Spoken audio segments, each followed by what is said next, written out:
J'ai envie de réagir à ça vite fait. Après, je vais manger devant Better Call Saul et ensuite on va s'arrêter là pour ce soir, mesdames et messieurs. Je vais manger à minuit, hein. J'espère que je vais quand même digérer. Je vais prendre un bon coca pour digérer quand même. Hein. Soignants non vaccinés contre le Covid-19, débat qu'Emmanuel Macron ne veut pas trancher. Il s'est exprimé sur le sujet aujourd'hui. La guerre en Ukraine et cette question, qu'est-ce qui attend? Attends, on va avancer un petit peu, Une proposition de loi de la France Insoumise sur ce sujet a mis le feu à l'Assemblée nationale. Emmanuel Macron, tous les soirs le bordel à l'Assemblée. Cette question aujourd'hui. Milan Argelas avec Olivier Joudlard. Invective, suspension de séance en pagaille, hurlements sur Tu vas la fermer. Hier soir, l'Assemblée nationale était chauffée à blanc. Tu vas la fermer. Ah non, c'est pas possible. Le député de Guadeloupe, comme les autres oppositions, reprochait au gouvernement et aux députés Renaissance d'utiliser des manœuvres politiques pour ralentir la tenue d'un vote sur la réintégration des soignants non vaccinés. À l'origine, quel prince le mec. Proposition de loi de la France Insoumise. Ce sont des personnes qui ont douté de l'État. Vous savez, l'État qui nous a dit vous pouvez aller travailler sans masque, vous risquez rien. L'État qui après nous a dit allez travailler avec le Covid, ça risque rien. Et là, les gens se sont dit mais attendez, c'est quoi cet État, c'est quoi ce ministre de la Santé qui maîtrise rien? On a des masques, on n'en a pas. Il y a eu une perte de confiance. Donc c'est pas des anti-sciences, c'est une perte de confiance en l'État. Selon la Fédération hospitalière de France, 4000 professionnels de santé seraient suspendus car non vaccinés. Parmi eux, 500 infirmiers. De son côté, François Braun reprend les chiffres de l'Ordre des infirmiers. 1050 seraient concernés. Suspendus, c'est le beaucoup, ministre hein. de la Santé est formel. La réintégration de ces soignants pose un problème d'éthique. Je ne peux pas me résigner à dire que les 1000 infirmières, par exemple, puisqu'on parle de ça quand même en termes de chiffres, 1000 sur 600 000, qui ont volontairement décidé de tourner le dos à l'éthique du métier de soignant, en refusant d'être vaccinés pour protéger les patients. Ben, je suis désolé, c'est un choix qu'ils ont fait. Moi, j'assumerai le choix que quand on est soignant, on a une éthique. Et la première de cette éthique, c'est de protéger les personnes les plus fragiles. Ça, c'est un comportement d'enculé. C'est un comportement d'enculé. Un médecin, une aide-soignante ou un aide-soignant peut prouver qu'il est négatif au Covid en faisant des tests PCR. Un mec qui a le Covid peut le transmettre et il est même pas obligé de faire un test PCR parce que les gens ils ont dit frérot t'es vacciné tu vas travailler donc pas de test PCR mais il peut continuer à transmettre le virus. C'est n'importe quoi. Les Français, ce gouvernement là a trop d'ego. Ils ont trop d'ego. Pourquoi ils ne veulent pas réintégrer les soignants non vaccinés? Pourquoi? Ils ont trop d'ego. Les gars, je vous jure, je peux jurer sur tout ce que j'ai de plus cher, c'est une question d'ego. C'est une question d'ego. C'est une honte. C'est une honte. Quelques heures plus tard, Emmanuel Macron intervient sur le sujet. Moins définitif que son ministre de la Santé, le président de la République n'exclut pas de lever un jour l'obligation vaccinale pour les professionnels de santé. Si les scientifiques aujourd'hui, et les médecins et les soignants nous disent c'est souhaitable d'un point de vue scientifique de réintégrer ces soignants, il faut que le gouvernement le fasse, ça n'est pas un choix politique. Les spécialistes ne souhaitent pas la réintégration des soignants suspendus, et ce malgré la pénurie de personnel de santé à l'hôpital. Les scientifiques disent, si on veut se protéger au maximum et protéger les autres, le vaccin n'est pas l'arme absolue, mais c'est la meilleure arme qu'on ait. Vous devez être vacciné. Je suis pro-vax, je pense qu'il faut se faire vacciner. Il y avait des règles à l'hôpital que ces gens-là n'ont pas voulu suivre, ce qui est leur droit. Les avis de la Haute Autorité de Santé et du Comité consultatif national d'éthique sont attendus sur le sujet. Ils devraient être rendus début 2023. On vient d'entendre 2 médecins contre... Mais je suis peut-être délusionnal par rapport à cette question-là. Hein.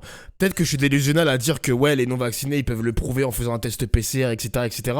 Je me demande pourquoi il n'y a aucun médecin qui partage cette solution. Ma solution. Bon, c'est pas que moi qui ai pensé à ça. Mais pourquoi les médecins ne parlent pas de ça sur les plateaux? Je comprends pas, genre. Ça coûte trop cher des tests PCR. Ah, c'est peut-être pour ça. Ah, c'est peut-être pour ça, hein. Parce que c'est vrai, mais je vois ce que tu veux dire, Sumo. C'est vrai qu'il y avait un calcul, il y avait un compte comme quoi les tests PCR coûtent cher à la France quand même. La prise en charge, etc. Parce que c'était gratuit quand même. Hein. C'était quand même gratuit pour nous les Français. Après là, ça coûte plus de 70 €, ou peut-être moins cher, je sais pas. Hein. Je crois que c'est cher maintenant les tests PCR. Et c'est tous les jours comme ça. Hein. Tous les jours, tu dois faire un test PCR parce que t'es pas vacciné. Bon, évidemment, il y aurait des aides-soignants qui auraient joué le jeu.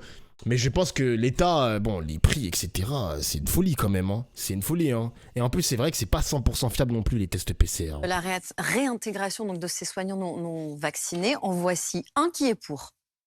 Un qui est pour. Pour moi, il est urgent maintenant de réconcilier les soignants avec le système de santé en France. Et donc, la réintégration des personnels qui ne sont pas vaccinés, quelle que soit la raison pour laquelle ils ne sont pas vaccinés, pour moi, doit être naturelle. Parce qu'il est temps, et c'est très important de le souligner, encore une fois, que l'ensemble des soignants retrouvions confiance dans notre système de santé. Nous réconcilier avec le système de santé doit être la priorité. Bonsoir Jérôme Marty, vous êtes président de l'Union française pour une médecine libre. Je salue aussi Jean-Sébastien Ferrand qui vient de nous rejoindre. Vous êtes pour ou contre? Non, mais ce n'est pas une question de pour ou contre. Le problème, c'est la science, la science, la science. C'est un peu ça, et la science ne fait pas de politique. Là, on a assisté hier soir à un débat qui était plus politique que scientifique. Le problème qui se pose à nous, c'est qu'on est à plus de 2 ans de vaccination, qu'on a une frange extrêmement minime des soignants qui a décidé en conscience de ne pas se vacciner, qui restent chez eux sans doute beaucoup de jusqu'au-boutistes, que dans les équipes de soins, on a besoin de cohésion, et que quand vous faites rentrer au sein d'une équipe de soins quelqu'un qui tire dans l'autre sens que la plupart des soignants, ça met à bas toute la cohésion de l'équipe, et c'est dangereux. D'autre part, on peut légitimement penser qu'un certain nombre de ces soignants vont être prosélytes et vont aller voir des patients en leur disant « il ne faut pas se vacciner, c'est dangereux, etc. » Puisqu'il faut quand même regarder que les égéries... C'est ce que je disais, les gars. La dernière fois, c'est ce que je disais avec l'infirmière qui était passée à TPMP. Et vous m'avez cassé les couilles par rapport à ça. Moi, je me suis toujours posé la question de... Il y a des médecins qui disent « faites-vous vacciner, c'est important ». Mais moi, j'ai pris la question à l'envers en mode « ça se trouve, il y a des infiltrés, entre guillemets infiltrés, hein. Ça se trouve, il y a des infiltrés qui viennent, qui disent aux patients « ne vous faites pas vacciner, vous n'avez pas besoin de ça, etc. etc. » Donc c'est pour ça, les gars, que je me suis posé la question aussi. Ça peut aussi marcher dans l'autre sens. On m'avait attrapé ma veste par rapport à ça, hein. C'est une folie. Hein. Les anti-vax promettent un Nuremberg 2 aux soignants qui ont vacciné, veulent les faire passer devant un tribunal populaire, les exécuter, etc. quoi. Et disent n'importe quoi quant aux effets du vaccin, c'est-à-dire qu'ils ont tourné le dos à la science. C'est ça, hein, je veux dire, ce qu'on vit tous les jours. Là, ce soir, en tenant les paroles que je tiens, je vais avoir sur Twitter, sur le réseau social, pour ne pas le nommer, des milliers probablement de menaces, etc. et d'insultes. Voilà où on en est. Donc, je ne dis pas qu'ils sont tous comme ça. Ce que vous voulez dire, c'est que parmi ces soignants qui ne se sont pas fait vacciner, il y a plus d'anti-vax que de gens qui ont eu peur ou qui... Je dis que quand on est soignant, on peut avoir légitimement sa religion, mais on doit la laisser à la porte du soin. Dès l'instant où l'on porte la blouse, on devient soignant, et à ce moment-là, on respecte ce que nous dit l'Académie, ce que nous dit la Haute Autorité de Santé, on respecte les procédures et les protocoles, et on marche droit en respectant la science. Si chacun fait la sienne, c'est plus possible. Ouais, donc ce que vous dites quand même, merci pour le sub, mon gars. Compliqué à l'heure actuelle de les réintégrer. Ben, je pense qu'à ce moment-là, il faut regarder individuellement ce que pense chaque personne, pourquoi cette personne a fait ce choix. Mais il est certain que si vous avez quelqu'un en face qui vous dit non, mais dans le vaccin, il y a du graphène et puis ça va, avec ça, si je me vaccine, c'est la 5G qui va me télécommander. Et bien évidemment, vous n'avez pas confié à votre père ou votre mère. Ça, j'avoue, c'est une dinguerie, ça. Le bail de 5G, il y a des anti-vax, c'est trop une dinguerie. Après, les gars, je me demande un truc. Parce que moi, je suis pas profondément pro-vax, hein. Je suis pas un pro-vax aguerri, mais je me pose une question, les gars. Est-ce que vous pensez qu'un anti-vax est convaincu que la baisse des contaminations n'est pas liée au vaccin? Il doit se dire, c'est pas lié au vaccin, c'est lié à la bactérie ou notre propre défense immunitaire a fait le travail, etc. C'est pas grâce au vaccin qu'on a réussi à sortir la tête de l'eau. Je me demande, franchement, je me pose la question, les gars. Parce que peut-être que, comme il l'a dit, son crâne chauve, il a dit que c'est du jusqu'au boutisme. Jusqu'au bout, les anti-vax vont se dire non, c'est pas grâce au vaccin qu'on a sorti la tête de l'eau. Non, c'est grâce à notre défense immunitaire. Non, c'est grâce à des solutions alternatives en dehors du vaccin. Non, c'est grâce à ci, ça, ci, ça, ci. Alors qu'on a eu quand même une grosse campagne de vaccination quand même, les gars. Vraiment. Même si Pfizer a quand même avoué que ça limite, enfin, ça ne stoppe pas la transmission, mais ça limite la transmission, ça tout le monde l'a dit après coup. Ça nous a quand même aidé le vaccin, les gars. Ça nous a quand même aidé, les mecs. Quand même. Je sais pas. Franchement. Je pense que le système immunitaire joue aussi. Je pense aussi, les gars. Mais on va pas se mentir que la campagne de vaccination nous a quand même aidés. Non, vous pensez pas du tout. Il y a des mecs qui disent non quand même, hein. Ah ouais. Ah ouais. Je vous traite pas d'antifax, les gars. Hein. J'essaie juste de faire le débat avec vous. Hein. Ah ouais, c'est une folie quand même. Vous pensez réellement que la campagne massive que Macron nous a fait, qui nous a cassé les couilles avec le papier pour prouver que t'as été vacciné, le pass sanitaire, voilà, le vieux pass sanitaire de merde, ça nous a pas aidé. Ok. Putain, c'est ouf, hein. Ok. Cette personne-là. Si les raisonnements tenus sont totalement en dehors de la science, c'est pas possible. Par contre, que la nation les aide à se reconvertir, oui.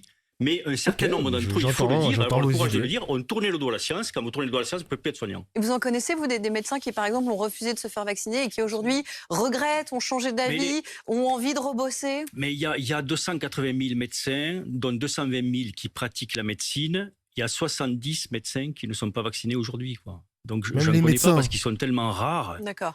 Les médecins, aujourd'hui, les médecins, il y en a quasi pas. Et après, il y a effectivement 1000 infirmières, ce qui ne fait même pas 10 infirmières par département. Oui. Et c'est intéressant, ça, Jean-Sébastien Ferjaux. C'est qu'on voit bien que quand on regarde les chiffres, ça ne représente pas un grand nombre de personnes, mais vraiment une minorité. Et pourtant, le sujet est ultra sensible, même explosif, on l'a vu à l'Assemblée nationale. Oui, effectivement, il l'est parce que c'est devenu un enjeu politique et ça, c'est tout à fait dommageable pour l'efficacité de la politique sanitaire. Mais moi, ce que je retiens de ce que disait le docteur Marty, et nous avons beaucoup travaillé ensemble pendant la pandémie sur Atlantico, c'est sa dernière phrase, c'est il faut regarder au cas par cas. Parce que malgré tout, en bémol, moi je crois vraiment à l'efficacité de la vaccination et je pense que nous avons eu une chance phénoménale de bénéficier de ces vaccins qui nous ont permis de sortir de cette pandémie. Donc comprenez bien l'esprit avec lequel je le dis. Mais la science, c'est aussi parfois le doute. Et je crois qu'il faut distinguer des gens qui pensent, et je ne suis pas certain qu'il y ait tant de médecins qui pensent qu'ils ont la 5G en même temps qu'ils ont un vaccin, des gens qui sont simplement dans une démarche de doute. Non, les gars, je suis sûr et certain qu'il y a au moins 1 ou 2 mecs dans mon stream. Sur mon stream, qui doit penser que le vaccin, ça doit donner la 5G. Hein. C'est sûr et certain, les gars, qu'il y a des mecs là, Lucky Star, Nero FG, Sir Chiro, là, les pseudos comme ça là. Eh, Dofla, t'es au courant que le vaccin, ça va donner la 5G? C'est sûr, les gars. Deux choses différentes. Autre point, on s'est rendu compte, c'est trop une dinguerie, ça. Pendant cette pandémie, que la confiance dans la parole publique était absolument essentielle pour l'efficacité de la politique c'était un flop sanitaire. en Algérie, le vaccin. Là, je ne parle pas du docteur Marty, mais je parle de l'attitude qu'a pu avoir le gouvernement. On se souvient d'Emmanuel Macron qui voudrait emmerder les non-vaccinés.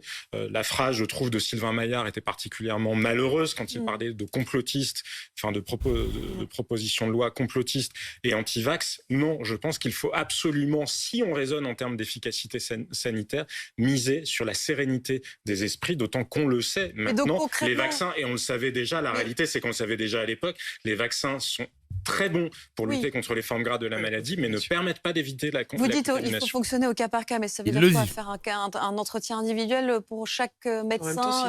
Oui, mais enfin, on parle de 500 personnes sur plusieurs centaines de milliers. Vous dites qu'il faudrait procéder comme ça. Mais vraiment, je pense qu'il faut absolument renouer la confiance. Et dernier point, quand j'entends le ministre de la Santé parler d'éthique vis-à-vis des plus faibles, pardon, mais quand on voit la manière dont ont été traitées un certain nombre de personnes dans les hôpitaux, à commencer par les personnes, malheureusement, j'ai été confronté à la situation, les personnes en situation de dépendance, qui avaient droit à leur personne de confiance, qu'on a refusé, qu'on a laissé mourir seuls, qui n'ont pas pu être soignés correctement.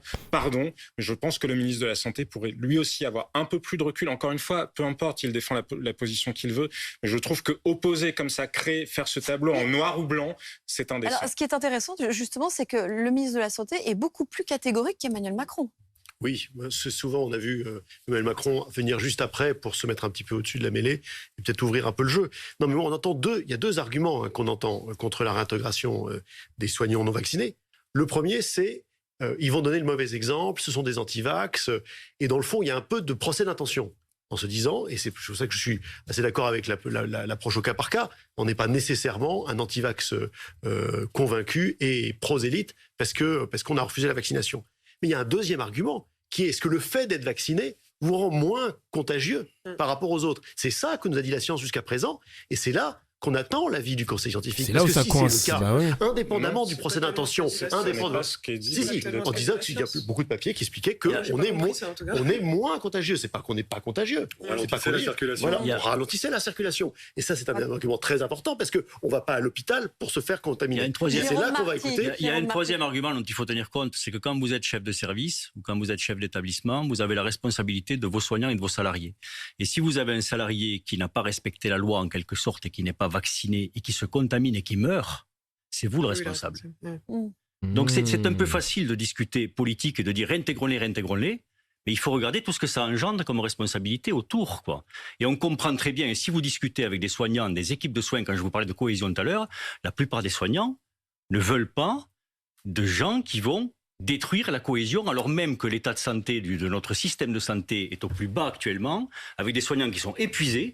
On ne peut pas se permettre, alors que l'équilibre est très fragile, de déséquilibrer un peu plus ce fragile équilibre. Alors juste... On peut entendre cet argument, parce que en fait, le fait de ne pas réintégrer les non-vaccinés, en fait, si par exemple un non-vacciné va contaminer avec le Covid, on va dire directement que ouais, ce mec est pas vacciné, donc du coup, il a provoqué la contamination. Il y a la famille qui va porter plainte parce que le patient covidé, il est décédé, etc. Ça va créer tout un bordel. Ils vont porter plainte ensuite contre l'hôpital parce que l'hôpital a intégré un soignant non vacciné. Oh là là, ça...